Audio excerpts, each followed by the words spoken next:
Everyone at the airport laughed when the gate agent tore up his passport, calling it fake. The black man didn't argue. He didn't shout. He simply stepped aside and made one phone call. Moments later. The airport flipped into chaos because that ordinary passenger was actually a top FAA inspector undercover. And now, the entire airline was in serious trouble. The airport was crowded. It was buzzing with the usual noise of rolling luggage, boarding calls, and rushed footsteps. At gate 34, passengers lined up as the boarding process began. Among them stood Marcus Reed, a tall, gaunt black man, dressed in a neat gray suit, holding a slim leather briefcase. His expression was relaxed but observant, scanning the area like someone used to paying close attention. When it was his turn, he stepped forward and handed his passport to the gate agent with a respectful nod. The agent, a young woman with a rushed and dismissive attitude, barely looked at him before frowning. She held the passport up, inspected it for just a second, then scoffed. "This doesn't look right," she muttered, loud enough for others to hear. Marcus raised an eyebrow slightly, staying silent. Without running it through any scanner or seeking a supervisor's input, she took the passport in both hands and tore it in half. Gasps broke out behind Marcus. The people in line stared in disbelief. A nearby woman even placed a hand over her mouth. The gate agent tossed the torn passport into the trash beside her and coldly told Marcus, "You can't board. Step aside." For a few moments he didn't move. He didn't argue, shout, or demand answers. Instead, he looked at her with a steady gaze and asked calmly, "Are you sure you want to do that?" His voice wasn't angry, just disappointed. But the agent didn't flinch. "Sir," I said, "step aside. That passport was clearly fake." Marcus slowly nodded and stepped to the side without a word. He opened his briefcase and took out a second phone, his fingers moving smoothly as he dialed. People watched him curiously. No one knew his name. No one knew why he wasn't reacting. But what they didn't realize was this wasn't just a man who had lost his passport. This was someone with authority, someone who had come to observe, to test, and to uncover what really happened at airport gates. And now, the real story was just beginning. As Marcus stood silently near the wall, the mood at gate 34 shifted. Whispers started to spread among the passengers who had witnessed the incident. A man in a business suit turned to his wife and asked, "Did she really just rip his passport like that?" Another woman nearby, visibly upset, said aloud, "That wasn't right." He didn't even argue with her. Tension grew as more people began murmuring. Some stared at Marcus, who remained calm and composed, tapping on his phone. Others looked at the gate agent, who now appeared slightly nervous, but tried to maintain her authority. She avoided eye contact with the crowd and busied herself with the boarding process, calling the next names without emotion. But no one moved forward. The passengers were frozen, unsettled by what they had just seen. A security guard walked by, slowed for a moment, then continued on, unaware of the storm quietly building.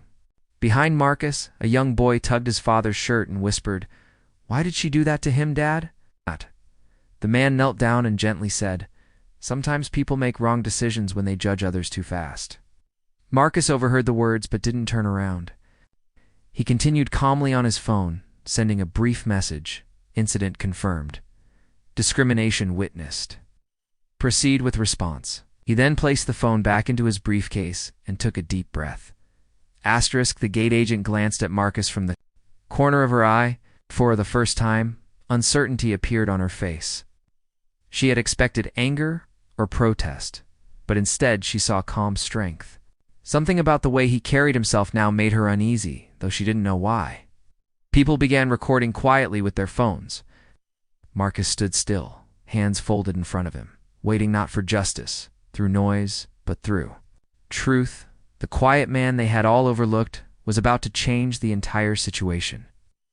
And as passengers looked between the gate agent and Marcus, they sensed that something bigger was happening, something that would not be forgotten. Marcus stood near the corner of gate 34, his posture steady, his face calm yet focused.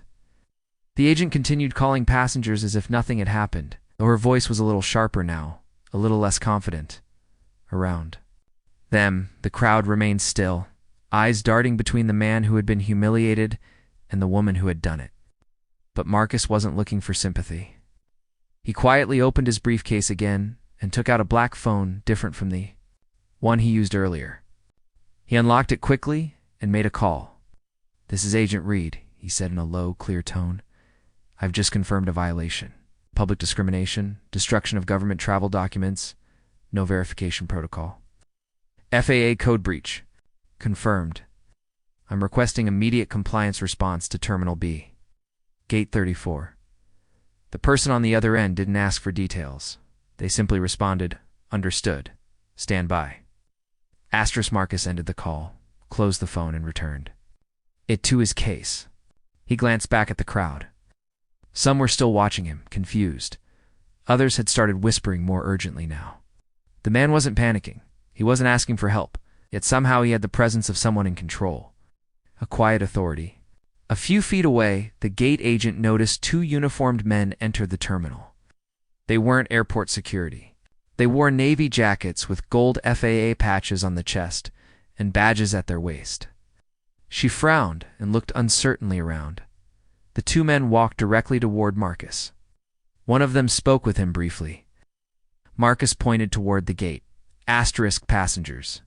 Began to realize something serious was happening. The agent's expression shifted from annoyed to pale as the officers approached her.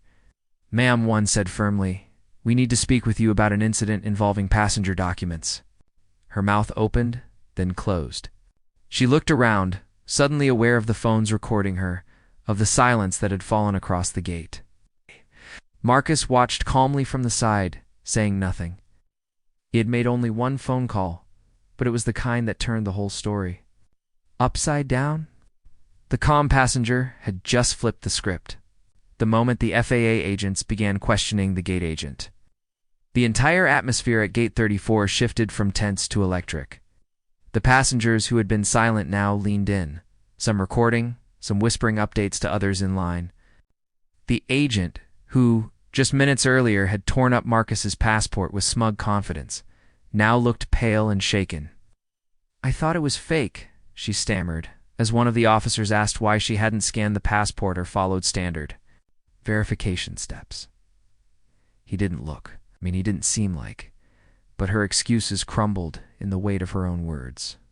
The officer's expression didn't change. "Ma'am, it doesn't matter how someone looks. You bypassed every required protocol and destroyed a valid federal document in front of witnesses." Meanwhile, Marcus remained off to the side, quiet and composed, not gloating, not even watching the agent directly. He wasn't there to embarrass her. He was there to expose the truth. And that truth was now unfolding exactly as he expected. Another airline supervisor arrived at the gate, rushing over with a confused look. After a few words with the FAA officers, her face tightened. She immediately stepped aside with the agent, whispering urgently. Staff nearby began shifting uncomfortably. One flight attendant whispered to another, "That guy's not just a passenger, is he?" Word was spreading fast now. People recognized the seriousness of the situation. This wasn't just a complaint, it was an official investigation. Even the pilot, who had been preparing for departure, was informed and came to the gate. When he saw Marcus and was told what had happened, he removed his cap and approached. "Sir, I apologize. I had no idea this occurred," he said respectfully. Marcus gave a small nod, but said nothing. He had done his job by simply showing up, observing, and letting the truth speak for itself. The gate agent, now visibly trembling, was escorted away for formal questioning. Her once smug authority had vanished. And as the FAA agents remained behind to speak with witnesses and collect footage, the message was clear to everyone watching: actions have consequences. And today, justice didn't need to shout. It just walked in quietly and let the system answer for itself, as the crowd buzzed with whispers and half-held gasps. Marcus stepped forward for the first time since the confrontation. One of the FAA agents turned toward him and gave a respectful nod. "Inspector Reed, would you like to confirm your findings on site?" he asked. That single sentence made the entire gate fall silent. People turned their heads, eyes wide, trying to process what they had just heard. The quiet, well-dressed black man who had been humiliated in front of everyone wasn't just any traveler.